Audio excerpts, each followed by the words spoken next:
वसईतील एका 13 वर्षीय मुलीच्या मृत्यूनं चर्चेला उधाण आलं आहे. शाळेत 100 उठाबशा काढण्याची शिक्षा दिल्यानंतर तब्येत बिघडून मुलीचा मृत्यू झाल्याचा आरोप कुटुंबियांनी केला आहे.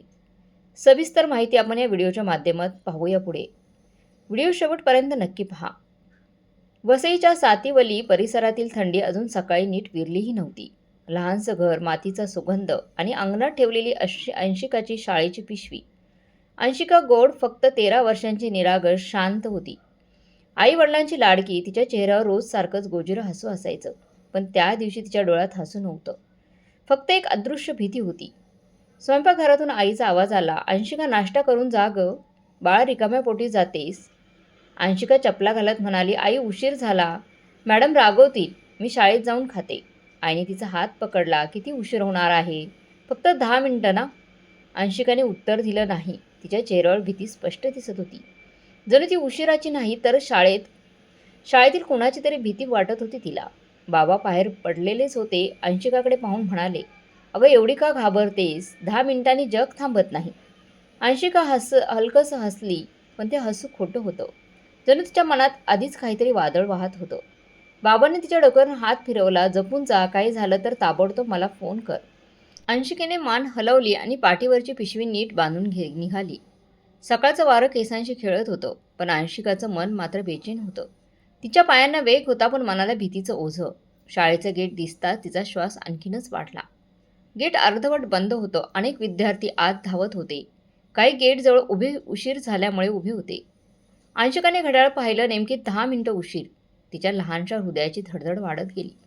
वर्गाच्या बाहेर उभे विद्यार्थी दिसले. त्यांच्या चेहऱ्यावर रडण्याचे भाव. कुणीतरी हुंदका दाबत होता. अंशिकेने कानावर आलेलं ऐकलं, आज मॅडम खूप रागात आहेत. हे वाक्य ऐकून अंशिकाने आपली बोट घट्ट मुठीत आवळली. तिला माहीत होतं उशीर म्हणजे शिक्षा, पण आजची शिक्षा किती भयानक असणार आहे याची तिला कल्पनाच नव्हती. आणि तिचा छोटासा जीव त्या भीतीखाली दाबला जात होता. त्या दिवशी अंशिका शाळेच्या गेटमधून आत गेली आणि तिचं हसू आणि तिचं लहानसं आयुष्य कधीच परत बाहेर आलं नाही. अंशिका गेटमधून आत गेली तेव्हा अंगणात शांतता होती, पण त्या शांततेमध्ये एक अनोखा ताण दडलेला होता. वर्गाबाहेर उभ्या विद्यार्थ्यांपैकी कोणीतरी तिच्याकडे पाहून कुजबुजलं, जलद उभी राहा, नाहीतर मॅडम आणखी रागवतील हा तुला. अंशिकाचे पाय थरथरत उभे राहिले. ती श्वास सावरू शकत नव्हती. कपाळावर घामाच्या बारीक थेंबांची रांग सुरू झाली होती. क्षणभरातच दार जोरात उघडलं गेलं. मॅडम कठोर नजरेने बाहेर आल्या. त्यांच्या सँडल्सचा आवाज रिकाम्या कॉरिडॉरमध्ये घणघणून येत होता. तुम्हा सगळ्यांना मी किती वेळा सांगितलं आहे, वेळेवर यायला पाहिजे, वेळेवर यायचंय. त्यांचा आवाज चाबकासारखा सर्वांच्या अंगावर आपटला. सर्व विद्यार्थी खाली मान घालून उभे राहिले. अंशिकाने डोळे मिटले. कदाचित ती प्रार्थना करत होती, देवा आज मला वाचव. मॅडमची नजर सर्व विद्यार्थ्यांवर फिरली आणि मग शेवटी अंशिकेवर येऊन थांबली. तू पुन्हा उशीर? तुझं उशीर चाललंय असं वाटतंय का तुला? आज तुला धडा शिकवतेस मी. अंशिकेचा घसा कोरडा पडला. ती बोलू शकत नव्हती. मॅडम म्हणाले, सगळे कान देऊन ऐका. उशीर केला आहे ना तर 100 उठाबशा काढा आणि एकही जरी चुकली तर त्याच जागी पुन्हा तुम्हाला पहिल्यापासून सुरुवात करायची आहे. काही मुलांचे गुडघेच दाबले. एका मुलीने रडत म्हटलं, मॅडम मला दम लागतो. मॅडमने रागाने हात टेबलावर आपटला. शांत. सर्वांना 100 उठाबशा काढायच्या आहेत. सुरू करा. विद्यार्थ्यांनी उठाबशा सुरू करत गेले. कुणी 10 वर थांबलं, कुणी 20 वर थांबले. नंतर बसले. पण अंशिका तिच्या डोळ्यात एकच आग होती, भीतीची आणि लाजेची. ती थांबू शकत नव्हती. तिला वाटलं होतं, मी थांबले तर मॅडम ओरडतील, सगळे हसतील. बाबा म्हणाले होते, तक्रार घेऊन येऊ नको. त्या भीतीने तिच्या अंगात जणू दगडाची शक्ती आली. 10, 20, 30, 35 तिचा श्वास अडखळत होता. 40व्या उठाबशीला तिच्या छातीत दुखायला लागलं. 35व्या उठाबशीला हात थरथरत कापायला लागले. 60व्या उठाबशीनंतर तिच्या डोळ्यात काळोख दाटू लागला. पण ती थांबली नाही. तिला मॅडमची किंकाळी आठवत होती. सगळ्या 100 उठाबशा पूर्ण केल्या. तिने प्राण ओढून पुन्हा उठाबशा सुरू केल्या. जणू तिच्या छोट्याशा देहात प्रौढ व्यक्ती इतका ताण साठला होता. मॅडम एकीकडे हाताच्या घड्याळाकडे पाहत उभ्या होत्या. त्यांच्या चेहऱ्यावर राग नव्हता, फक्त थंडपणा. जणू विद्यार्थ्यांच्या वेदना, त्यांचा थरथरणारा श्वास हे त्यांना दिसतच नव्हतं. नवदवी अंशिकाचा आवाज निघतच नव्हता. 95च्या वेळेस तिचे पाय गुडघ्याजवळ मुंगे आल्यासारखे सुन्न झाल्या. 100व्या उठाबशी संपताच ती जोरात श्वास घेत गुडघ्यांवर कोसळली. तिच्या तोंडातून फक्त एकच शब्द बाहेर पडला, आई. आणि तिच्या डोळ्यासमोर सर्व काही धूसर होत गेलं. त्या क्षणी अंशिकाने शिक्षा पूर्ण केली होती, पण तिचा छोटासा देह त्या 108 उठाबशांचा भार सहन करू शकत नव्हता आणि तिच्या आयुष्याचा सर्वात अंधारलेला अध्याय याच ठिकाणी सुरू झाला. अंशिका 100वी उठाबशी पूर्ण करताच कोसळली. तिच्या हातांचे स्नायू थरथरत होते. छाती जोरात धडधडत होती. श्वास तुटक जड आवाज निघत होता. बाजूला उभ्या मुलीने घाबरतच ओरडलं, मॅडम, अंशिका पडलीये, श्वास घेत नाहीये.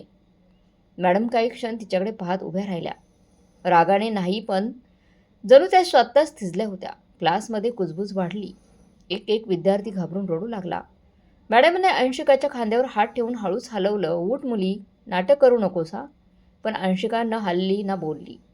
फक्त तिचा श्वास वेदनेने कर असा कळवटत होता. शाळेतील एका बाईने लगेच शेजारी दुकानातून पाणी आणलं, पण अंशिका पाणी प्यायलाही सक्षम नव्हती.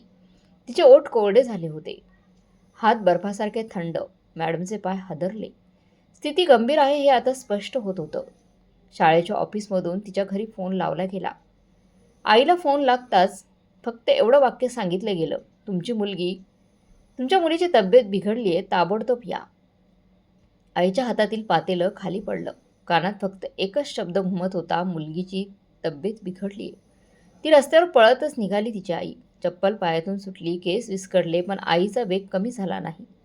आई शाळेत पोहोचली तेव्हा अंशिका स्टाफ रूममध्ये पडलेली होती. तिचा चेहरा पांढरा शुभ्र, श्वास तुटक, डोळे पूर्णपणे न उघडणारे. आई तिला पाहताच जोरातच ओरडली, अंशिका, अंशिका, बाळा डोळे उघड. तिने मुलीला मिठीत घेत हाक मारली. तिच्या गालावर हात फिरवला. अंशिकेने हळूच डोळे उघडले, पण ते डोळे आता उघडणाऱ्या चिमणीचे नव्हते. ते वेदनेने गढूळ झालेले, थकलेले ओझ्याने भरलेले होते. एकच शब्द ती म्हणू शकली, आई, मला श्वास घ्यायला जड जातंय. आईच्या हृदयात शेकडो सुया खुपसल्या गेल्या. शाळेतील 2 लोकांनी पटकन ॲटो थांबवला. अंशिकाला उचलून तिच्या आईसोबत बसवण्यात आलं. ॲटो सुरू झाला. आवाज करत, धडधडत आईने अंशिकाचा चेहरा आपल्या मांडीवर ठेवला. तिचे केस कुरवाळत म्हणाली, काही नाही होत गं, आता डॉक्टर बघतील, तू काही बोलू नको, शांत राहा. पण अंशिकाच्या शरीराला काही शांतता नव्हती. तिच्या छातीत कळा येत होत्या, वारंवार कळा येत होत्या. ती पाय हलवत होती, जणू त्या वेदनांचा मार्ग शोधत होती. आईने तिचा हात पकडून म्हणाले, अंशू सांभाळ, आई आहे ना. तेवढ्यात अंशिकाने हळूच डोळे उघडले आणि विचारलं, आई, मी काही चुकीचं केलं का? आई कोसळली. तिचे डोळे पाण्याने भरले. ओठ थरथरले. नाही ग बाळा, काही चुकीचं नाही. तू देवासारखी चांगली आहेस, काही नाही. पण अंतर्मनात आईचा आत्मा किंचाळत होता, माझ्या बाळाला हे कोण करतं? ऑटोमध्ये बसलेल्या एका माणसाने पाणी दिलं. अंशिकाने प्रयत्न करून एक घोट घेतला, पण अचानक तिचा श्वास अडकला. ती आईच्या हाताला जोराने पकडून बसली आणि तिच्या शरीरात कंपरथर कापत होता. आई, आई घाबरून ऑटो चालकाला ओरडली, भाऊ झपाट्याने चालवा, मुलगी श्वास घेत नाहीये. ॲटोच्या आवाजापेक्षा आईच्या किंकाळ्या जास्त मोठ्या होत्या. त्या ॲटोच्या प्रत्येक धक्क्यासोबत अंशिकाचा श्वास तुटत चालला होता. जणू तिचा छोटासा देह प्रत्येक क्षणाला मृत्यूशी झुंज देत होता. आई फक्त एकच प्रार्थना करत होती, देव माझ्या बाळाला वाचव, तिच्या जागी मला घे. ॲटो थेट आस्था हॉस्पिटलच्या समोर थांबला. दरवाजा उघडायच्या आधीच आईने अंशिकेला उचललं. जणू तिच्या हातात ओझं नव्हतं, तर तिचा श्वास, तिचं जग, तिचा जीव होता. डॉक्टर, माझ्या मुलीला पहा काय झालंय, श्वास घेत नाहीये.